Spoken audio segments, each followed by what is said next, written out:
Hello दोस्तों। हम आज बात करने वाले हैं सपोर्ट एंड रेसिस्टेंस कैसे वर्क करता है स्टॉक मार्केट टेक्निकल एनालिसिस में। अ, अगर आप स्टॉक मार्केट में ट्रेड करते हैं तो ये बहुत इम्पोर्टेंट एक कॉन्सेप्ट है सपोर्ट एंड रेसिस्टेंस का, जो कि स्टॉक मार्केट में अच्छे से वर्क अगर आपको आता है इस पर करना तो आप अच्छा पैसा बना सकते हैं।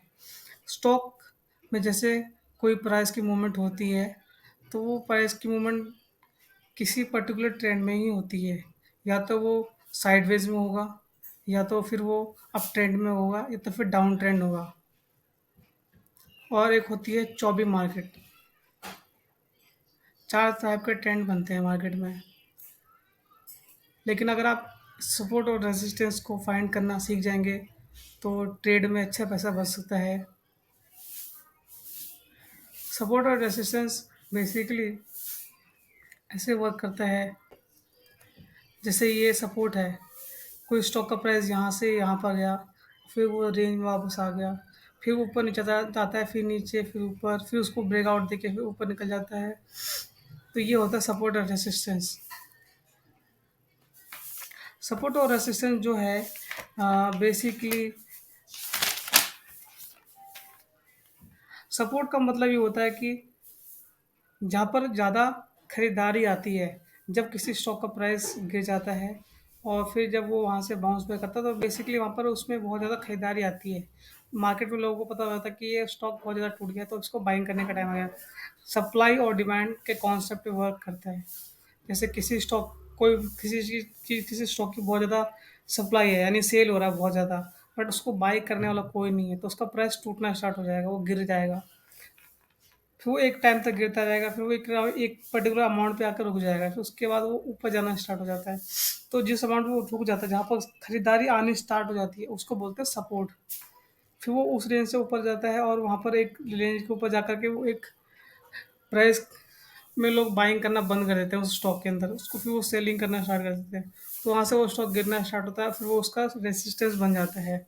जैसे आप ये ग्रीन देख सकते हैं, तो ये रेसिस्टेंस वाला सिग्नल है, ये पॉजिटिव, ये जो लाइन बन रही है सपोर्ट ले रहा है यहाँ से। रेसिस्टेंस का मतलब होता है बाधा, तो बेसिकली स्टॉक को ऊपर जाने में बाधा क्रिएट करता है, तो इसलिए इसको रेसिस्टेंस। लेकिन ये बहुत इंपॉर्टेंट कॉन्सेप्ट है। तो ये इंपॉर्टेंट है सबसे है, जब फर्स्ट टाइम कोई कैंडल, जैसे फर्स्ट टाइम जब कोई सपोर्ट लेके जाती है तो इसको बोलते हैं माइनर सपोर्ट। जब ये ऊपर जा कर के फिर नीचे आते हैं और फिर उसी लेवल पर सपोर्ट ले जाती है, इसको बोलते हैं स्ट्रॉन्ग सपोर्ट। और फिर ये ऊपर जाके फिर नीचे आके फिर उसी थर्ड टाइम भी उसी प्राइस पे आके सपोर्ट लेके फिर मार्केट ऊपर जाती है तो उसको बोलते हैं मेजर सपोर्ट। उसी तरीके से जब किसी स्टॉक का प्राइस एक पर्टिकुलर रेंज पे जाकर के नीचे आने लग जाता है तो उसको बोलते हैं माइनर रेसिस्टेंस। फिर वो वापस जाकर के फिर ऊपर जाता है और फिर वो अपने रेसिस्टेंस से फिर वापस आ जाता है तो उसको बोलते हैं स्ट्रॉन्ग रेसिस्टेंस। जब वो दो टाइम अटेंड कर लेता है और उसको नहीं ब्रेकआउट कर पाता तो वो स्ट्रॉन्ग हो जाता है। जब वो थर्ड टाइम पे अटेंड करता है और फिर थर्ड टाइम उसको क्रैक नहीं कर पाता तो हो जाता है मेजर रेसिस्टेंस, यानी कि बहुत चांसेस है कि इसको ब्रेकआउट नहीं देगा। या देगा तो बहुत ज़्यादा पैसा लगेगा, या फिर मार्केट में उस स्ट्रॉन्ग स्टॉक में कोई पॉजिटिव न्यूज़ आएगी या फिर वॉल्यूम में बहुत ज़्यादा उछाल आएगा तब वो उसको ब्रेकआउट देगा। ठीक है। जब ये ब्रेकआउट दे देता है फिर वो अपने रेसिस्टेंस को ब्रेकआउट कर दिया उसने और वो ऊपर चला गया, फिर वो जो रेसिस्टेंस था वो उस प्राइस का वो सपोर्ट जोन बन जाता है। इस चीज़ को हम फिर प्रैक्टिकल देखेंगे चार्ट पे चल के। और ये बात ध्यान रखनी है आपको सपोर्ट और रेजिस्टेंस के अंदर, कि सपोर्ट और रेजिस्टेंस, जैसे ये फर्स्ट लाइन है यहाँ पर, तो इसके और इसके बीच में, इन दोनों के बीच में 6 से 7 कैंडल बननी चाहिए। 1 2 3 4 ऐसे, मतलब कैंडल बननी चाहिए, 1 2 3 4 5 6 7। तो 7 से 8 के बीच में कैंडल बनेंगे इन दोनों के बीच में, इनके बीच में। तो ये एक सपोर्ट और रेसिस्टेंस का मार्केट है। अब सपोज वो ऐसे ऐसे ऊपर नीचे जा रहा है, वो कोई वो नहीं है, तो यहाँ गया फिर ये फिर ये फिर ये, तो ये हो जाएगा चौबी मार्केट। इसको हम बाद में डिस्कस करेंगे। तो ये याद रखना है कि 7 से 8 कैंडल बनेंगी इन दोनों के बीच में, तो ये सपोर्ट रेजिस्टेंस का काम करेगा। और मैंने आपको समझा दिया, ये minor support, strong support, major support, minor resistance, strong resistance, major resistance. फिर ये रेसिस्टेंस बन के यहाँ पर, तो ये रेसिस्टेंस फिर ये सपोर्ट का काम करेगा। फिर ये जो ऊपर वाला ये रेजिस्टेंस का काम करेगा। तो चलिए चलते हैं अपने चार्ट पे। लेकिन इससे पहले आपको बता दूँ कि 2 टाइप के बेसिकली स्टॉक मार्केट में टेक्निकल एनालिसिस में 2 टाइप के सपोर्ट और रेजिस्टेंस माने जाते हैं। एक तो होता है कि जब कोई स्टॉक पर्टिकुलर रेंज में ट्रैवल कर रहा होता है तो उसमें एक सपोर्ट और ज़ोन एक और रेजिस्टेंस ज़ोन बनता है, वो उसको बोलते हैं horizontal horizontal horizontal support and resistance. अगर कोई स्टॉक प्राइस ऊपर जा रहा है और वो रेंज में जा रहा है ऊपर, तो वो ट्रेंडिंग सपोर्ट और रेजिस्टेंस का काम करेगा। समझ रहे? 2 अलग-अलग चीज़ें हैं। तो ये कॉन्सेप्ट क्लियर होना चाहिए। चलिए चार्ट पे चलते हैं। अभी मैं अपने चार्ट पे आ गया हूँ और चार्ट मैंने खोला है यूपीएल का एनएसए पे।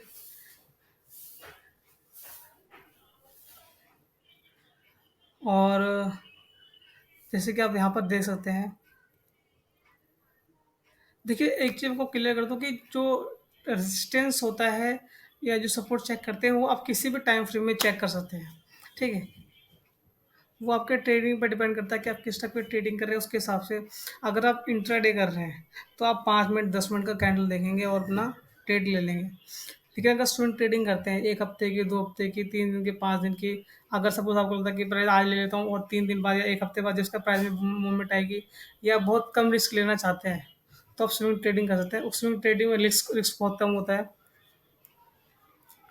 इंट्राडे के कंपैरिज़न, तो लोग ज़्यादातर स्विंग ट्रेडिंग करना प्रेफ़र करते हैं। तो जैसे सपोज़ ये है,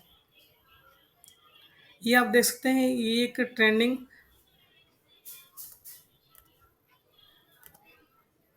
यहाँ से कैंडल ड्रॉ कर देंगे।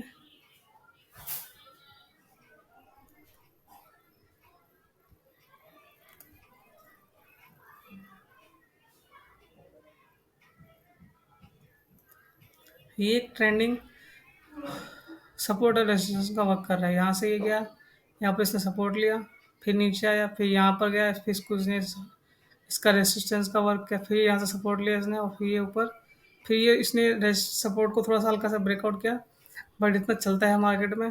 फिर इसने कितने शानदार यहाँ तक रिकवरी दिखाई। तो अगर यहाँ पर आप देखो तो ये 400 450 से मतलब ऑलमोस्ट डबल हो गया प्राइस।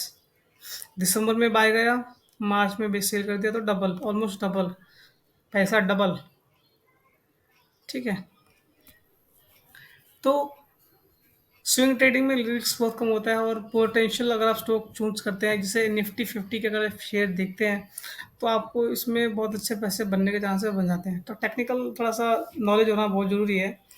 फुल नॉलेज लेने की ज़रूरत नहीं है, बट अगर जितना आप बेसिक बेसिक भी ले लेंगे तो आपके कॉन्सेप्ट क्लियर होंगे तो आप अच्छे से ट्रेड ले पाएँगे। ठीक है? ये तो हो गया ट्रेंडिंग। आप देख सकते हैं कि ट्रेंड है, ठीक है? फिर यहाँ पर ये एक इसका रेजिस्टेंस बन गया। अभी यहाँ पर आ जाओ, जैसे ये एक रेजिस्टेंस का काम कर रहा है, ठीक है? अभी आपको मैंने ट्रेंडिंग का सिखाया था ना, अभी देखना अभी यहाँ पर ये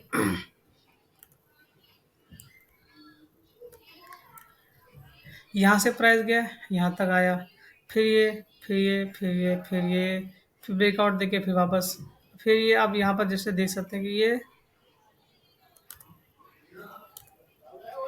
यहाँ से यहाँ पर चला गया।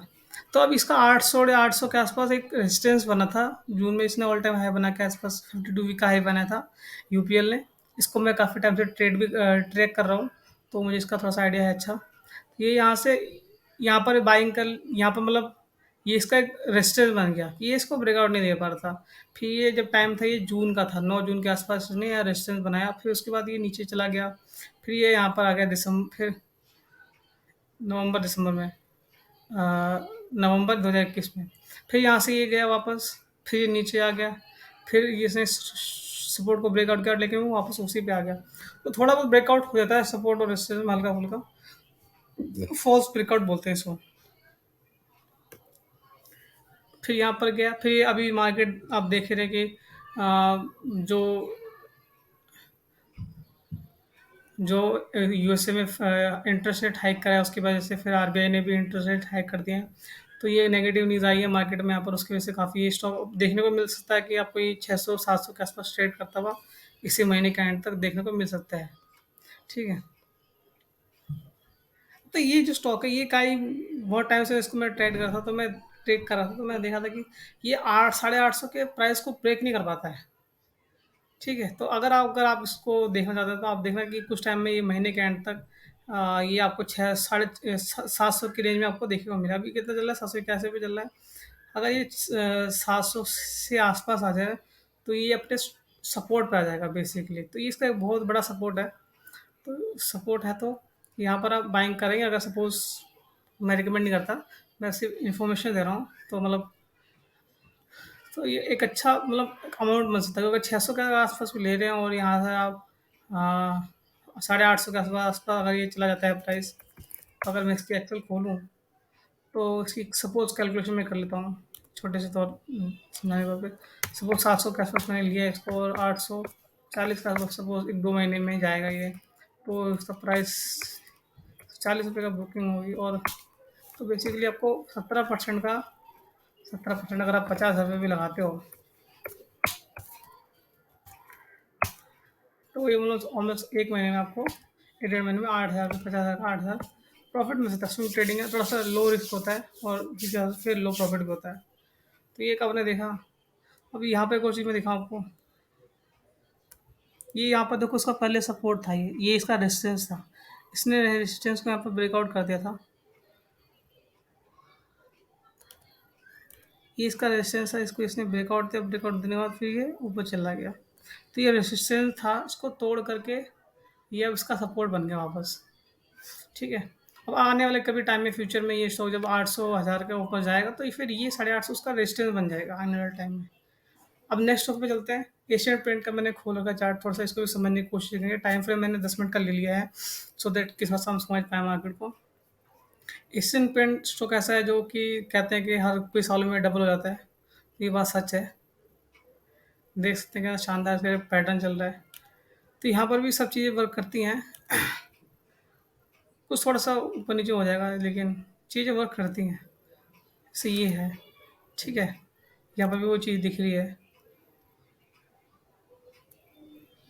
ओह, ये ऐसे मार्केट चल रही है। फिर यहाँ पर इसने एक रेजिस्टेंस बना दिया 3200 के आसपास। अगर इसको मैं वन वन डे के टाइम फ्रेम पे देखूंगा, तो आप देखना कि कितना सब स्ट्रॉन्ग उसका 3200 के आसपास कितना बड़ा रेजिस्टेंस बन रहा है। देखा आपने।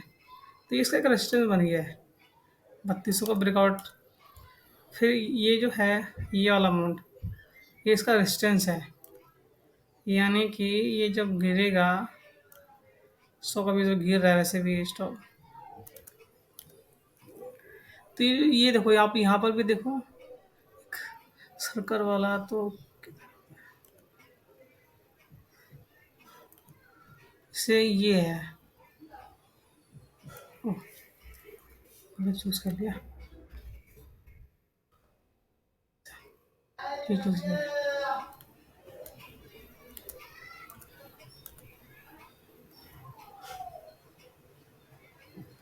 हम्म, जैसे ये है, ये इसके आसपास इसका प्राइस बन रहा है। और इसमें भी देखो आप, तो इसका ये एक रेजिस्टेंस है। यहाँ पर मल्टीपल टाइम इसको सपोर्ट दे रहा है।